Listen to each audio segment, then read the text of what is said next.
నమస్తే రమ్మగారు. నమస్తే జయ. దీపావళి పండుగ శుభాకాంక్షలు అండి. నీకు కూడా జయ. సుమన్ టీవీ ప్రేక్షకులందరికీ దీపావళి పండుగ శుభాకాంక్షలు.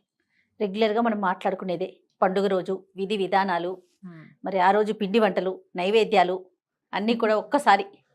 ఈసారి నరక చతుర్దశి ఒకరోజు, దీపావళి ఒకరోజు కాకుండా ఉదయం నరక చతుర్దశి, సాయంకాలం దీపావళి పండుగ వచ్చింది. రమ్మగారు, అసలు మీరు ఇంతవరకు ఇలాంటివి చూసారా? ఇదే ఫస్ట్ టైమా? నాకు తెలిసి తక్కువ లేదు. నాకు మరి చిన్నతనంలో ఏమైనా జరిగిందేమో కానీ ఇలా జరగలేదు. ఈసారి వచ్చింది. అయితే ఈ నరక చతుర్దశికి ముందు విధి విధానం మొదటిది. చతుర్దశి రోజున మనం త్రయోదశి నుంచి చేస్తాం. దీపావళి పండుగ 5 రోజులు వ్యవహారంగా చేసుకుంటారు చాలా చోట్ల. ధన త్రయోదశి, తర్వాత నరక చతుర్దశి, దీపావళి అమావాస్య, బలిపాడ్యమి, యమద్వితీయ, భగినీహస్త భోజనం, ఈ 5 రోజులు పర్వదినాలు. త్రయోదశి నాడే దీపాలు పెట్టి పూజ చేసుకునే వాళ్ళు కొంతమంది కనిపిస్తారు, కొన్ని తక్కువ కుటుంబాలు. ఇప్పుడు ధనత్రయోదశి మనం ధన్తేరాసు పేరుతోటి ఏదో వస్తువులు కొనుక్కుంటున్నాం కదా. అవునండి. ఈ ధన్వంతరిని పూజించడం, ధనలక్ష్మిని పూజించడం అవన్నీ మన వైపు ప్రాంతాల్లో చేసేవి కాదు. టీవీలలో కనపడతాయి, చేసుకుంటే కావాలి అంటే పూజ చేసుకుందామంటే ధన్వంతరి ఆరోగ్యం కోసం ధన్వంతరికి పూజ. మళ్ళీ ధన్వంతరికి ఏం పూజా విధానం చేయాలి, ఏం పటం పెట్టాలి, ఏం నైవేద్యం పెట్టాలి, బోల్డ్ వస్తాయి ప్రశ్నలు. స్వధర్మ నిధనం శ్రేయ కదా, అంతే కదండి. మనకు తెలీదు. దండం పెట్టి ఊరుకొని ఈ రోజున మనం ప్రమిదలు, దీపారాధనకి ఏర్పరచుకోవాల్సిన వస్తువులు ఏర్పరచుకోవటం. చతుర్దశి రోజున ఉదయకాలం అభ్యంగనం చేయటం. పొద్దున్నే నువ్వుల నూనె రాసుకుని తెల్లవారుజామునే, ఎండెక్కాక అభ్యంగనం అంత మంచిది కాదు. పొద్దున్నే తెల్లవారుజామునే నెత్తికి నువ్వుల నూనె పెట్టుకోవడం, ఒంటికి నువ్వుల నూనె పెట్టుకుని తల స్నానాలు చేయడం, ఇంటిల్లిపాది పెద్దవాళ్ళు ఉంటే వాళ్ళతోటి నెత్తికి నూనె పెట్టించుకుని అక్షింతలు వేయించుకుంటే ఇతోధికంగా ఆయుర్వృద్ధి జరుగుతుంది. అయితే ఈ నరక చతుర్దశి నాటి తెల్లవారుజామున పెట్టేటువంటి దీపాలు యమదీపాలుగా చెప్తారు. ఓకే. ఇప్పుడు చూపించేటువంటి ఈ దీపదర్శనం ఏంటంటే దక్షిణం వైపుగా పెట్టాలని, అప్పుడు మన పితృదేవతలకి దారి చూపించినట్లు అవుతుందని అంటారు. దీనికి ముందు నెలలో మనం ఏం చేసాము, మహాలయ పక్షాలు చేసుకున్నాం. అవును, పితృపక్షాలు కదా. ఈ పితృపక్షాల తర్వాత పితృపక్షాలే అప్పటికే మనకి ఇది వచ్చేసింది, దక్షిణాయనం వచ్చేసింది కదా. ఇప్పుడు ఏంటంటే మార్గదర్శనం చేసినట్టు పితరులు ఎవరైతే తర్పణాలు తీసుకున్నారో వాళ్ళ దారి స్వర్గం వైపుకి వెళ్తూ ఉంటుంది దారి. ఆ తర్వాత మరణించిన వాళ్ళ దారి కూడా యముడి వైపుకి దక్షిణ పథానికి సాగుతూ ఉంటుంది. వీరికి ఈ దీపాలు చూపిస్తే ఆ దీపాల వెలుగులో వాళ్ళు స్వర్గారోహణ చేయగలుగుతారని ఒక నమ్మకం. యమద్వీపాలుగా చెప్తారు. ఒకవేళ పెట్టదలుచుకుంటే పొద్దున్నే చతుర్దశి నాడు పెట్టచ్చు. అయితే చతుర్దశి రోజున దీపాలు పెట్టే ఆచారం చాలా ఇళ్లలో ఉండదు. అవును, ముందు రోజు నుంచి పెడతాం. మా అత్తవారి ఇంట్లో కూడా లేదు, మేము దీపావళి అమావాస్య నాడే పెడతాం. ఓకే. అంటే ఈ దీపాలు పెట్టే క్రమంలో ఏవైనా ఇబ్బందులు వచ్చినా అనుమానపడి మానేసినవి కొన్ని, సంప్రదాయం లేని వాళ్ళు కొంతమంది అవును ఉంటారు కదా. అవును, దీపావళి పండగే లేని వాళ్ళు ఇంకొంతమంది ఉంటారు. ఇక చేసేదేం లేదు. ఈ ఒకవేళ అలవాటు ఉన్న వాళ్ళు చతుర్దశి నాడు దీపం పెట్టుకోవటం. చతుర్దశి నాడు పొద్దునే ఈ ముందు రోజు కొనుక్కొచ్చిన ఈ ప్రమిదల్ని వాటిని శుభ్రంగా కడిగి నానబెట్టి ఎండబెట్టేసుకోవాలి. ఓకే. తర్వాత ఒత్తులు వాటిని నూనెలో నానబెట్టుకోవాలి. ఒత్తులు ఏంటంటే అప్పటికప్పుడు పచ్చి ఒత్తి వేసి నూనె పోస్తే ఎప్పటికీ అది అంటూ వెలగదు, తర్వాత నిలిచి కాలదు, కొరుక్కుపోతుంది. అవును, అందుకని నానబెట్టుకోవాలి. నూనెలో వేసి నానబెడితే చివరి బొట్టు దాకా అది చక్కగా నిలిచి వెలుగుతుంది. మనకు అది చాలా ముఖ్యమైనది. అయితే దీపావళి పండుగ గురించి ప్రతి సంవత్సరము చెప్పుకునేది. మళ్ళీ ఒకసారి ప్రఖ్యాతమైన శ్రీకృష్ణ గాథని జ్ఞాపకం చేసుకుంటాం. తప్పకుండా. శ్రీకృష్ణుడు సత్యభామ సమేతుడుగా ద్వాపర యుగంలో జరిగిన కథగా చెప్తారు. అయితే నరకాసురుడు అనే రాక్షసుడు ప్రాగ్జ్యోతిష్యపురం అనే నగరంలో ఉండేవాడు. అతను భూమికి కంటకుడుగా మారాడు, భూభారం అయిపోయాడు. అతను ఏం చేశాడట, ఒక 16,100 మంది స్త్రీలను అపహరించి చెరబట్టి ఉంచుకున్నాడు. నరకుడి బాధలు పడలేకపోతున్నాము, రక్షించమని కోరుకుంటే అప్పుడు అసలు సాధారణంగా రాక్షసాంతకుడు హరి అనేది ఒక నియమం. రాక్షస సంహారం చేయాలంటే హరే, అంతే. ఇప్పుడు హరి ఏ స్వరూపంలో ఇక్కడ ఉన్నాడు, జగన్నాటక సూత్రధారైన శ్రీకృష్ణ స్వరూపంలో కింద కనపడుతున్నాడు. అవును.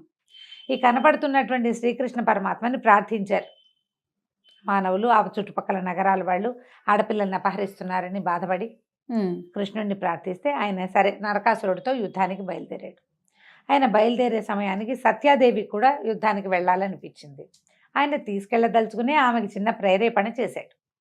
ఇద్దరు కలిసి యుద్ధానికి వెళ్ళారు. స్త్రీ శక్తి ఆవిడేం తక్కువ కాదు ఆయనకంటే. ఆడవాళ్ళు ఆకాశంలో సగం అంతే. ఇద్దరు కలిసి గరుడారూఢులై యుద్ధానికి బయలుదేరారు. అయితే రథారూఢులుగానే చెప్తారు. గరుడారూఢుడు అని కొన్ని సాంప్రదాయాల్లో చెప్తారు, కానీ గరుడం మీద ఎక్కినట్టు కనిపించదు. రథారూఢులుగా వెళ్ళారు. వెళ్ళి యుద్ధం చేస్తుంటే శ్రీకృష్ణుడికి దెబ్బ తగిలింది.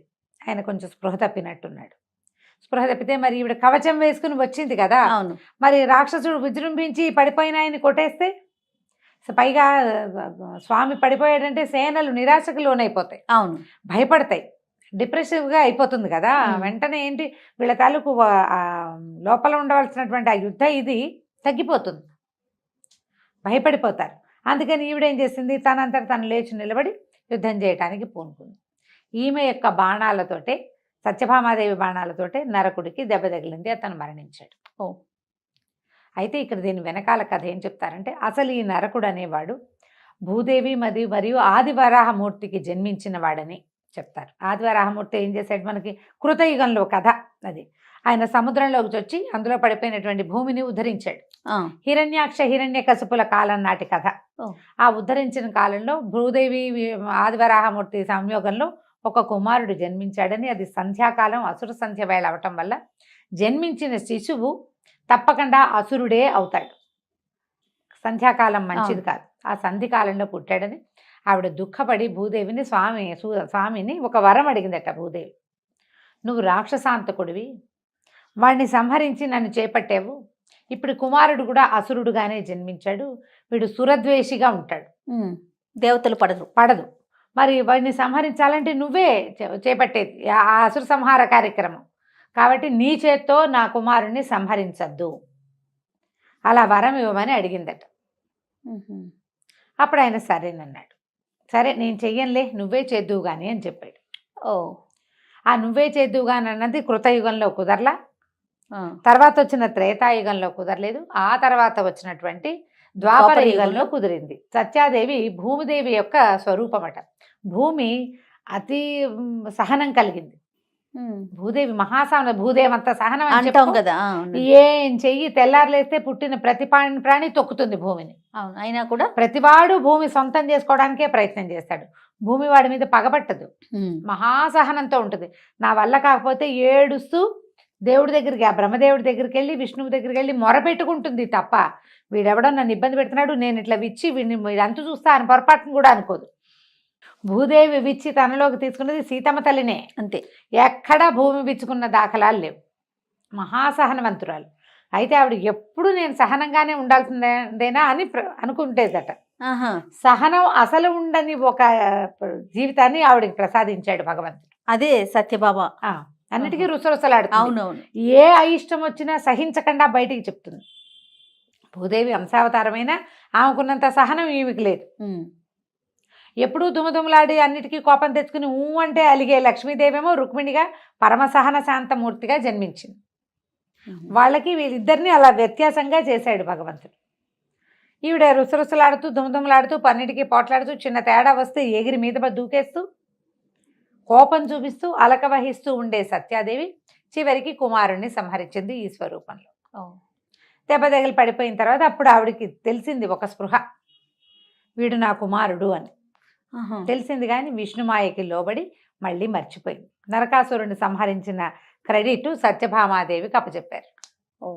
ఇందులో స్త్రీ శక్తి కంటే మాతృశక్తిని గురించి చెప్పాలి.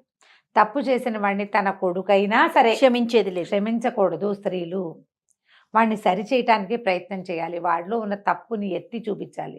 ప్రపంచానికి చూపించాం, తల్లిని చిన్న చిన్న అల్లర్లు కూడా దాచేస్తాం. అవునండి కదా. అలాగే అవే తోటకూరగాడలు నాటి చెప్పపోయావా అని పెద్ద అయ్యాక పెద్ద పెద్ద బ్లెండర్స్ అయిపోతాయి. అందుకని తల్లులు దండించాలని చెప్పడానికి ఈ కథని చెప్తారు. ఎప్పుడైతే ఈ నరకాసుర సంహారం జరిగిందో, ఈ నరకుడు చెరపట్టినటువంటి స్త్రీల యొక్క కుటుంబాలు ఎవ్వరూ అభ్యంగనాలు లేకుండా ఉండిపోయారట. నరకుడు రాక్షసుడు ఆ మొత్తం నగరాలన్నింటినీ ముట్టడించేవాడు. ఇప్పుడు స్నానము శుభ్రము అవి ఎప్పుడూ సంతోషంగా ఉంటాయి. బతుకు ఈడ్చేవాడికి అభ్యంగనాలు అవి ఎక్కడ ఉంటాయి? తలంటి పోసుకోవడం అనేది ఒక భోగక్రియ. ఇప్పుడంటే ఊరికే రాసేసుకుని తలకాయ తీసుకున్న షాంపూ ఉంది కాబట్టి. పాతకాలంలో అట్లా కాదు కదా, అది బాగా నూనె రాసుకోవటం, నలుగు పెట్టడం, ఎవరైనా సహాయం చేయటం, కుంకుడు పులుసు ఎవరైనా పోయటం, వీపు ఎవరైనా రుద్దటం, అలాంటివి ఉండేవి. ఎంత చిన్న కుటుంబాల్లో అయినా ఇంకొకళ్ళ నెత్తి మీద నూనె పెట్టాలి. తలంటటం అనేది ఒక ప్రత్యేక క్రియ. అప్పుడు ఇట్లా స్విచ్ చేస్తే నీళ్ళే విజయ. అవును కదా, వేరే రకం. అప్పుడున్న పరిస్థితులు వేరు. ఆ అభ్యంగనాలు లేకుండా ఉన్న వాళ్ళంతా ఇతడు చతుర్దశి నాడు మరణించంగానే అందరూ అమ్మయ్య మనకి భోగానికి రోజులు వచ్చాయని చక్కగా నూనె రాసుకుని అభ్యంగనాలు చేసుకుని ఆ పూటంతా రకరకాల పిండి వంటలు వండుకుని మరుసటి రోజు దీపాలు పెట్టుకున్నారు. అదే దీపావళి అదే దీపావళి పండగ ద్వాపర యుగం నుంచి జరుగుతోందని చెప్తారు. అయితే ఈ దీపాలని పెట్టుకోవటం అనేది మనకి త్రేతాయుగంలో కూడా ఉన్నదని, రామావతారంలో సీతారాములు తిరిగి వచ్చినప్పుడు అప్పటిదాకా ఏ శోభలు లేకుండా అలాగా పాడుబడి ఉన్నట్టుగా ఉన్నటువంటి అయోధ్య నగరంలో, ఎందుకంటే రాముడు లేడు, భరతుడు రాజ్యం చేయటం మానేశాడు, ఆయన పోయి నందిగ్రామంలో కూర్చున్నాడు, ఆయన జటాబల్కలాలే ధరించి ఉన్నాడు, నారబట్టలే ధరించాడు కదా. శత్రుఘ్నుడు కేవలం రాజ్యరక్షణ చేశాడు కానీ పాలన జరగల, శోభ లేదు. రాజు లేకపోతే ఏం శోభ ఉంటుంది, అంతే కదా. అవును. ఆయన రాముల వారు తిరిగి రాగానే నగరం అంతా దీపాలు వెలిగించుకున్నారట. అందుకని అప్పుడు కూడా దీపావళి చేశారని టపాసులు వెలిగించిన వ్యవహారం చెప్పల, దీపాలు వెలిగించుకున్నారు. ద్వాపర యుగంలో కూడా దీపాలు వెలిగించుకున్నారు. క్రమంగా కలియుగం వచ్చేసరికల్లా పండుగ విధానాలు మారతాయి చూడు. అవును, మారతాయి కదా. మనకి ఇప్పుడు ఏమైంది, ఆశ్వేజ మాసం వెళ్ళి కార్తీకం వచ్చింది, వానలు తగ్గి చలి మొదలైంది. అంతకుముందు పడిన వర్ష ఋతు శ్రావణ భాద్రపదాల్లో ఈ పడినటువంటి వానలు అక్కడ నిలవబడి చిన్న చిన్న కుంటలుగా మారి వాటిల్లో ఈగ దోమ అనేక రకాల సూక్ష్మ క్రిములు వచ్చేస్తాయి, మన మీద దాడి చేస్తాయి. శ్వాసకోశ వ్యాధులు వచ్చేందుకు అవకాశం ఎక్కువ, ఇబ్బంది కదా. అందుకని ఏం చేశారు, ఈ గాలిలో ఉన్నటువంటి రకరకాల సూక్ష్మ క్రిముల్ని తొలగించడం కోసం ఈ టపాసులు కాల్చేటువంటి గంధకము సూర్యకారము అవి కలిపి చేస్తారు. అప్పుడు చేసేవాళ్ళు. ఇవి ఢామన్న మోతకి కొన్ని గణాలు పరిగెడతాయి, కొన్ని సూక్ష్మ క్రిములు పోతాయి. ఈ గంధకము అవి కాలిన వాసనకి కొన్ని సూక్ష్మ క్రిములు పోతాయి. దీపాలు వెలిగించిన పొగకి మన శ్వాస కోసం బాగుపడుతుంది, కంటికి మంచిది. నువ్వుల నూనె వెలిగేటువంటి జ్యోతిని చూస్తే కళ్ళకి మంచిది. అందుకని ప్రత్యేకంగా ఇప్పుడు తిలతైలం చేయమని చెప్తారు. నువ్వుల నూనెతోటి దీపాలు పెట్టండి, వాకిళ్ళల్లో ఇళ్ళు వాకిళ్ళు అన్నీ అలంకరించుకోండి. ఈ పద్ధతి ప్రకారం అట్లా చేసుకుంటూ వచ్చాం. ప్రతిసారి మారుతూ ఉంటాయి. క్రమంగా నీళ్ళల్లో వెలిగే దీపాలు, నీళ్లతో వెలిగే దీపాలు, ఏమిటేమిటో రకాలు. అవును, సంప్రదాయం ప్రకారం చేసుకోదలిస్తే నువ్వుల నూనె దీపం మంచిది, శ్రేష్టం. ఊరికే వెలగటానికి కాదు, వెలిగిన తర్వాత వచ్చేటువంటి పొగ కూడా మనకు మంచిదయ్యేలాగానే పెట్టారు మహర్షులు మనకి. వెలిగాక ఇప్పుడు క్యాండిల్ వెలిగించావు, దాని రెసిడ్యూ అంతా కింద పడుతుంది. ఏది నువ్వుల నూనె వెలిగించు, ఏమొస్తుంది కిందకి? దీపం సరిగా ఒత్తి బాగా పెట్టాలి నువ్వు, అంతే కదా. ఆ జ్యోతి కంటికి మంచిది. క్యాండిల్ వెలుగు మంచిదని ఎక్కడా చెప్పబడలా. అవునండి, అసలు మన సాంప్రదాయమే కాదు. కాబట్టి పండుగ రోజుల్లో అయినా దయచేసి వ్యాక్స్ దీపాలు వెలిగించబోకండి. ఆ వ్యాక్స్ దేంతో చేస్తారో మనకు తెలియదు. అవును, నువ్వుల నూనె ఖచ్చితంగా తెలుసు కదా మనకి, మంచి నువ్వుల నూనె. అక్కడి నుంచి దీపం నూనెగా భావించే నూనె తేబోకండి.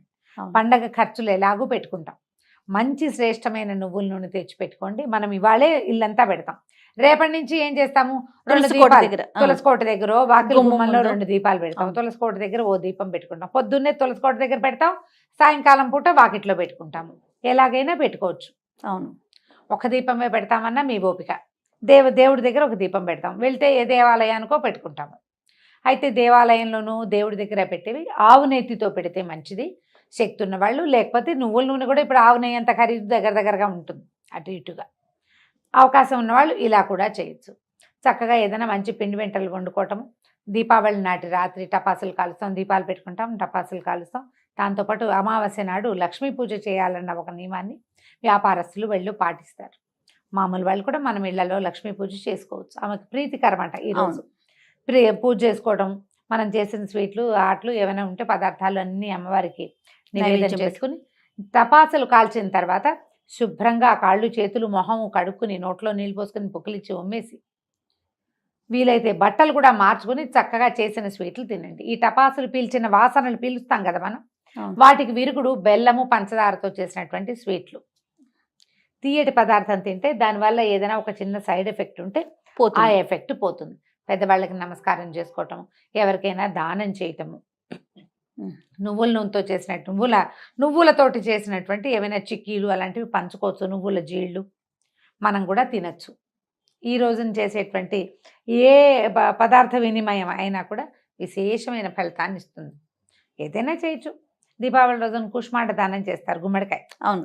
భూదేవిని దానం చేసిన ఫలితం లభిస్తుందని నరక చతుర్దశి రోజున కూడా చేస్తారు. అంటే ఆ రోజు ఒక రోజే వచ్చిందిగా, పొద్దున్న చేయొచ్చు. ఆ, ఎవరికైనా బ్రాహ్మడికి సద్బ్రాహ్మడికి మోయనివ్వటం అంటే మనం స్వయం పాకం ఇస్తాం, అది కూడా ఇవ్వచ్చు.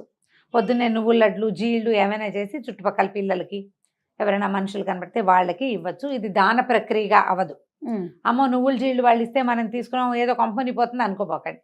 పర్వదినం రోజున ఇచ్చేటువంటి ఈ తీయటి పదార్థాన్ని పంచితే పదార్థాన్ని పంచిన ఫలితం వస్తుంది, కానీ తీసుకున్న చెడు మాత్రం రాదు. ఓ, తీసుకోవచ్చు చక్కగా మనము ఇవ్వచ్చు. చక్కగా ఈ దీపావళి పండగ కాబట్టి ఇంకా చలి రోజులు మొదలైపోతాయి. ఏమైనా కంబళ్ళు దుప్పట్లు దానం చేయదలుచుకుంటే ఇవాళ రోజు నుంచి మొదలుపెట్టి కార్తీకం అంతా కూడా మనం దానాలు చేసుకోవచ్చు. దాన ప్రక్రియకి శ్రీకారం చుట్టుకోవాలి. ఇప్పుడు వెసులుబాటును బట్టి మనకు కుదరాలి కదా. దీపావళి పండగ అనగానే ముందు దీపాలు పెడతాము, తర్వాత టపాసులు కాలుస్తాము. అవునండి. సాయంకాలం వేళ పిల్లల్ని చక్కగా కొత్త బట్టలతోటి అలంకరించి కాసేపు అటు ఇటు తిరిగేలా చేసి తర్వాత ఆ బట్టల్ని ఇలా నిలబడే గౌన్లు, దగదగలాడే చుడీదార్లు వేసుకున్న పిల్లలకి లాంగ్ ఫ్రాకులు తోటి దీపాలు పెట్టించద్దు. అడ్వర్టైజ్మెంట్లలో చూసి వాటిని ఇమిటేట్ చేయబోకండి. బట్టలు తీసి పక్కన పెట్టుకోవటం, సాయంకాలం పూజ వేళకి వేసుకోవటం. అంతే. చీకటి పడంగానే దీపాలు పెట్టుకుంటాం కదా. పిల్లలకి సాదా కాటన్ బట్టలు వేయండి. మీరు కూడా కాటన్ బట్టలే వేసుకోండి. ప్రమాదాలు లేకుండా ఉంటాయి. గబుకొని చెయ్యట్టుకున్న ఇంట్లో ఒక బర్నాల్ లాంటిది అట్టి పెట్టుకోండి. ఏదైనా చెయ్యి కాలినా వేలు కాలినా గబుకొని నీటి కింద పెట్టి కాసేపు నీళ్ళలో ఉంచితే కాలిన చోట ఇబ్బంది లేకుండా ఉంటుంది. చిట్కా వైద్యాలు ఏమైనా తెలిస్తే అవి కూడా చేసుకోవచ్చు. దీపాల దగ్గర అక్కడ పిల్లల్ని వదిలిపెట్టపోకండి. టపాసుల్ని వాటిని దూరం నుంచి కాల్చడం, సాధ్యమైనంత ఎక్కువ కాలుష్యరహితమైనటువంటి దీపావళిని చేసుకుందాము. వీటితో ఇంత సౌండ్ వస్తుంది, ఇంత పొగ వస్తుంది అనుకున్న వాటిని మానేసేయండి. అది పిల్లలకి మంచిది కాదు, మనకి వాతావరణానికి మంచిది, పర్యావరణానికి అస్సలు మంచిది కాదు. ఏవి చేయమంటారో అవి మాత్రమే చేయండి. శబ్దం వచ్చేవి తీసుకోవచ్చు, మంచిదే. పొగ వచ్చేవి మాత్రం కాదు.